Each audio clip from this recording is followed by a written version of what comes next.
नमस्कार, आप देख रहे हैं न्यूज 72 और मैं हूं आपके साथ आरती सिंह आजाद। रुक करते हैं खास खबर की ओर। 15 जुलाई 2023 को शिया धर्मगुरुओं का भव्य सम्मेलन इमामिया हॉल नई दिल्ली में हुआ, जिसमें देश के विभिन्न प्रदेशों से आए शिया धर्मगुरु ने भाग लिया। शिया धर्मगुरुओं के भव्य सम्मेलन की शुरुआत पवित्र कुरान की तिलावत से हुई और सम्मेलन के उपरोक्त एजेंडे पर चर्चा हुई। शिया ने भव्य सम्मेलन में उपस्थित सभी धर्मगुरुओं के एक स्वर में कहा कि धर्मगुरुओं को आपसी एकता के साथ जनता के बीच एकता को मजबूत किया जाना चाहिए। इसके अलावा व्यक्तिगत मतभेदों के लिए मेंबर और महाराप का उपयोग करने वालों की निंदा की जानी चाहिए, क्योंकि ये ऐसे स्थान है जहां से सत्य और असत्य का संदेश फैलाना आवश्यक है। शिया उलेमा सम्मेलन में 5 प्रस्ताव पारित किए गए, जिसमें भारत सरकार और प्रदेशों की सरकारों के सामने अपनी मांगे रखी।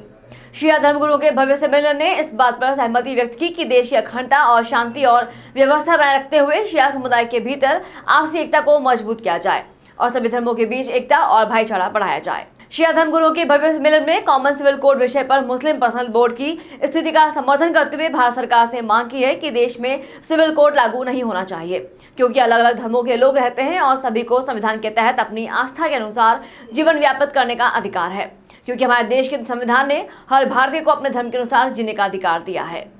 शिया धर्मगुरुओं के भव्य सम्मेलन ने केंद्र सरकार और प्रदेश सरकारों से मांग की है कि देश और प्रदेशों में अल्पसंख्यक संस्थानों में 20% हिस्सेदारी शिया समुदाय के लोगों के लिए सुनिश्चित की जानी चाहिए।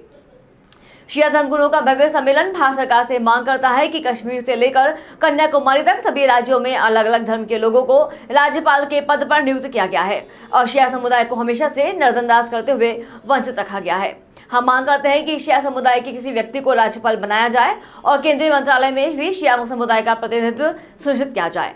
शिया धर्मगुरुओं के भव्य सम्मेलन ने इस बात पर चर्चा हुई कि मुस्लिम समुदाय में ईद उल फितर और ईद उल कुर्बान, जो कि सम्मानजनक ईद है, लेकिन ईद गदीर, जो इस्लामी दृष्टिकोण से सबसे बड़ी ईद है, उस दिन हजरत मोहम्मद मुस्तफा सल्लल्लाहु अलैहि वसल्लम ने हज से लौटते हुए खुम के मैदान में हजरत अली को मुसलमानों का खलीफा बनाने की घोषणा की है और उस दिन इस्लाम धर्म मुकम्मल हुआ, जिसका ऐलान कुरान में मौजूद है।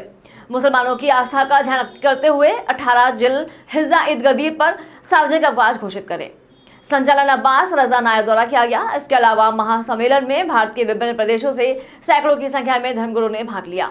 कश्मीर और कारगिल से मौलाना शेख खलीली और मौलाना शेख बहस्ती, कर्नाटक से मौलाना सैयद मोहम्मद इब्राहिम, बिहार से मौलाना अमानत हुसैन, झारखंड से मौलाना तहजीबुल हसन, पूर्वांचल उत्तर प्रदेश से मौलाना इब्ने हसन अमलवी, महाराष्ट्र से मौलाना जहीर अब्बास, राजस्थान से अली हैदर व मौलाना काजिम अली तथा मौलाना एहतिशाम, उत्तराखंड से मौलाना गुलाम अली और मौलाना इश्तियाक हुसैन, दिल्ली से मौलाना इमाम हैदर जैदी, मौलाना गस नफर अब्बास, मौलाना मोहम्मद मासूम, मौलाना जमा बाकारी आदि मौजूद रहे।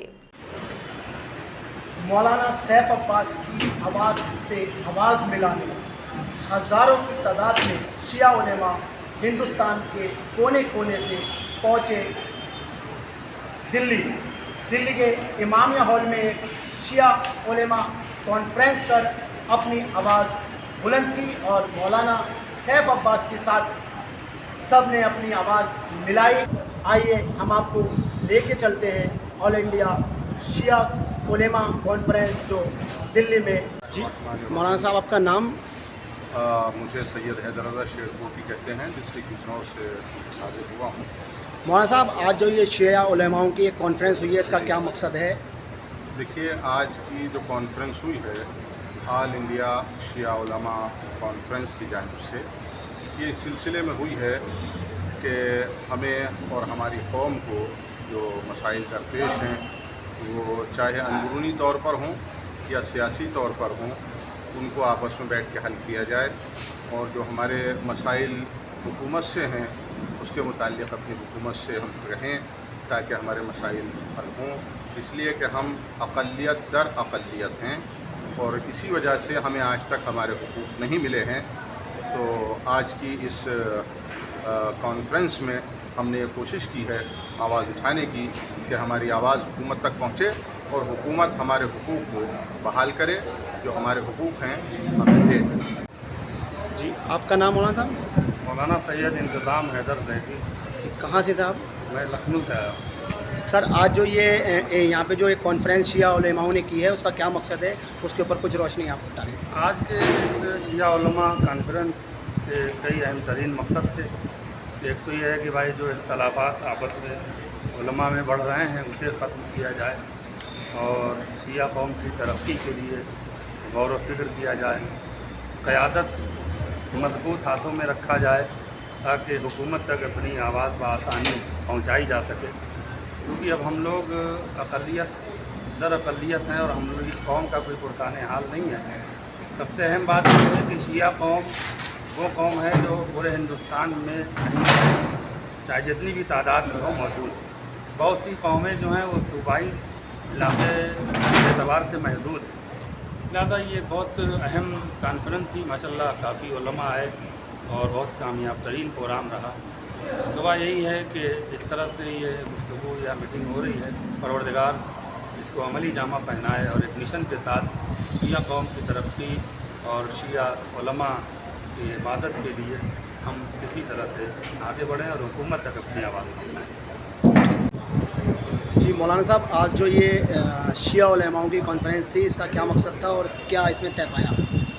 इसका मकसद था कौम के मसाइल का हल, यानी कौम की जो ज़रूरतें हैं और कौम में जो परेशानियां हैं, जो प्रॉब्लम्स हैं, उनको कैसे सॉल्व किया जाए, उनको कैसे हल किया जाए और उनके बारे में क्या क्या लाहिए अमल और क्या क्या सोर्सेज फराहम किए जाए। ये इसलिए थी, ये किसी के ना खिलाफ थी ना किसी के अगेंस्ट थी। इसमें जो कौम को आने वाले ज़माने में ज़रूरत दरपेश है उनको कैसे हासिल किया जाए, ये बताने के लिए उलमा आए थे हमारे पूरे मुल्क से, हिंदुस्तान से। सबकी राय पूछी गई कि भाई कौम के लिए क्या किया जाए, कौम तरक्की कैसे करे, कौम महफूज कैसे रहे, कौम परेशानियों से बिल्कुल यानी सेफ कैसे रहे, इन्हीं चीज़ों पर गुफ्तगू की गई है। यूसीसी के लिए भी कुछ फैसला लिया गया? यूसीसी के लिए नहीं, फैसला वैसला नहीं लिया गया। भाई इतना कहा गया है कि भाई ये हमारा देखिए हिंदुस्तान में हमारा जो कॉन्स्टिट्यूशन है, संविधान है, यहाँ का जो कानून है, वो सबको अपने अपने मज़हब पर अमल करने की आज़ादी देता है।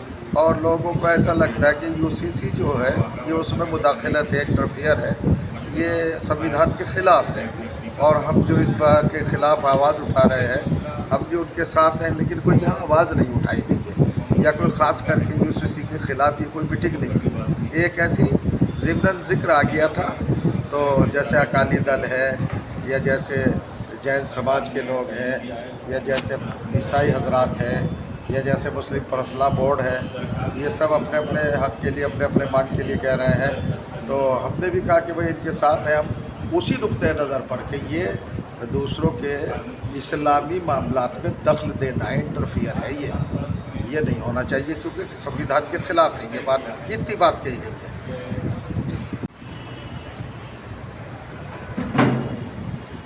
मौलाना साहब, आज जो आपने दिल्ली में प्रोग्राम किया है, उलेमाओं की कॉन्फ्रेंस की है, इसका क्या मकसद था? इस पर कुछ रोशनी डालें।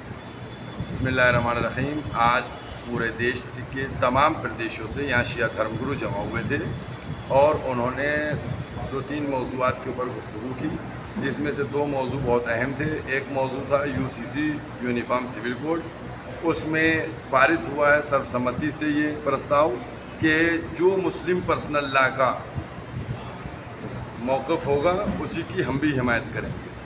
और दूसरी बात, हम लोगों में ये सर्वसम्मति से पारित हुआ है कि शिया कम्युनिटी को हमेशा अनदेखा किया जाता है। लिहाजा हुकूमत हिंद से और तमाम प्रदेशों की हुकूमत से हम डिमांड करेंगे कि चाहे वजारत हो और चाहे अक़लियती डिपार्टमेंट हो, उसमें हमारी आबादी के हिसाब से हमको जगह मिलना चाहिए, हिस्सेदारी मिलना चाहिए। हम ये चाहेंगे कि जहाँ इतने प्रदेश के गवर्नर हैं उसमें एक गवर्नर शिया भी होना चाहिए, क्योंकि जब प्रदेश का हुकूमत का गठन होता है तो हर कम्युनिटी के लोगों को लिया जाता है कि जाट का भी हो, गुर्जर का भी हो, निर्भर भी हो, निषाद भी हो और सब तरह के, तो उसी तरीके से एक शिया भी होना चाहिए। ठीक है, फिलहाल इतना ही। खबरें अभी और भी हैं, बने रहे हमारे साथ और देखते रहे न्यूज़ 72। नमस्कार।